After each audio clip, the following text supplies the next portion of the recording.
Hey, we just got done playing Nauticus, which is a new Kramer Kiesling game from Cosmos. It is a very interesting game.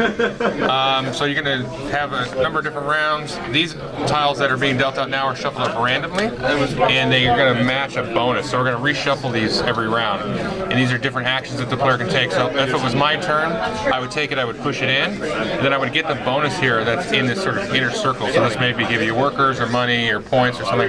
You pick that in, and then you get to buy different ship parts here. You can see there's a bunch of ships on the board.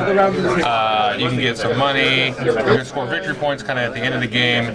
You can move here with this one parts of your ship and goods from your little warehouse to your shipyard. So everybody has a warehouse here where you can store different things, you know, in the different grids, and then you build the ships out here, and then you can get goods, which I've already shipped over here. You put these under here, and so once you have a full ship, then you can start shipping goods, and as soon as you build a ship, you get a sort of a bonus for each section of the ship, and that's described here. You get some extra money and workers and things, so you can kind of do that in the middle of your action. There's a lot of other different things. It's a pretty cool game. It's got some interesting sort of action selection mechanism happening here with this getting shuffled and the bonuses happening differently. The markets are kind of cool because like here you can buy sales. You can see that there. You got 0, 1, 2, 3. Well, sometimes this sale will be free, and this one will be $3, and you can buy a set and get a fifth one for free. Anything that's free has to go directly to your warehouse. Anything that you buy directly, you can go right here. You don't have to take the action of moving. So it's got kind of this sort of timing mechanism that's happening. So we'll ask Seth first. What do you thought of the game? I liked it. The ending was a little weird the last round because a lot of actions seemed like they weren't super useful because we finished buying our boats.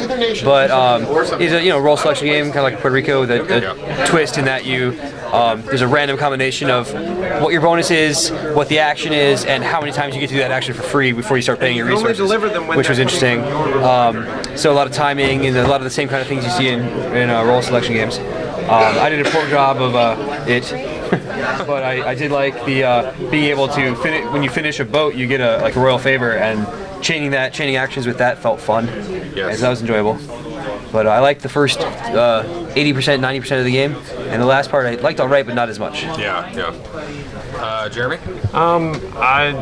For a change, I have no real complaints. I actually thought it was pretty neat. Everything's good. There's some very serious mistakes I think you can make playing the game for the first time.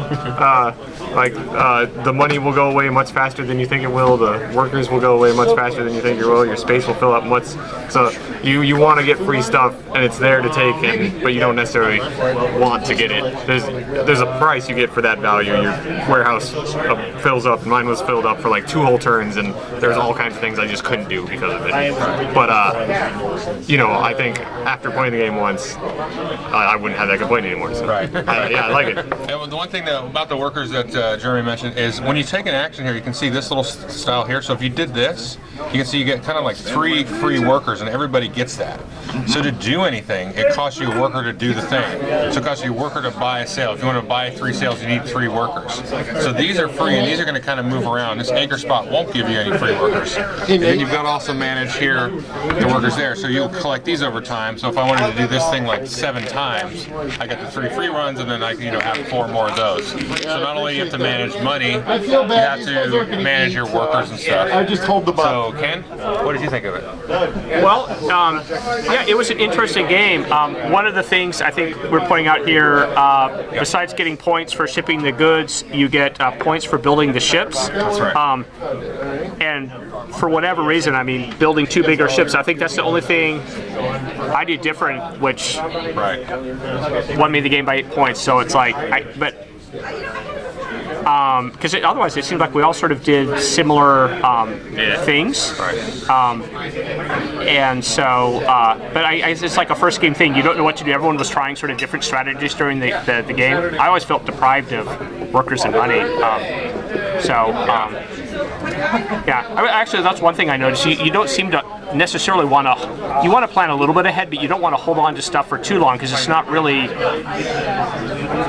worth anything unless you're spending it to do stuff to keep the engine going. That's right. Yeah. Yeah, that's one thing you mentioned. You know, we all build a ton of ships. So he built 2 of the biggest ships, and then you get 35 points for the big ones. 20 points for those. I'm sorry, 20. Yeah. No one. Not the biggest. Not the biggest biggest. one. It looked big from my side. I was, you know, grass is greener, I guess. I built the same boats as him, except for I built one tiny ship while he built one size 3 ship, and that's a difference of 15 points. And he finished 2 bonuses. And 2 bonuses, and he finished 15 points ahead of me. Yeah. So that is that's the difference, right? A couple of ships, big and I shipped some goods. So kind of at the end of the game, you feel like you did stuff. You know what I mean? You have a bunch of toys in front of you that you can sort of. The other part I was look going to at. point out, Yeah. we all took. You get a special one time where you can do an extra action on the wheel. You can do that Right. one time during the game.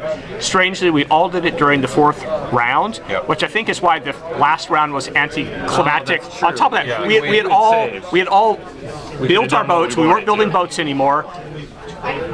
Yeah, Yeah. It even says we recommend, or you might want to wait till the last round to do that, so that whatever It wasn't you don't joking. miss out on anything. Yeah, and that's not a joke. Yeah, I actually used mine in like round 2 because I wanted to do I wanted to do a specific thing, and I was mad I couldn't do it, so I used my special tile a little early, but I don't know, I used it, got use out of it, so Yeah, it was okay neat. with that. I like it. Kind of remind me of Asara, because you know they did another game of Asara a couple years ago, and you have your towers built up. And I like that. Like at the end of the game, you have sort of a visual representation of all of the stuff that you've done, not just like something on a track. It's like physical ships that are out on the board and stuff, and they have size.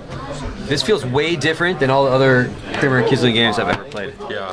Much different, not even close to the same. Yeah. Okay, that is Nauticus. Thanks.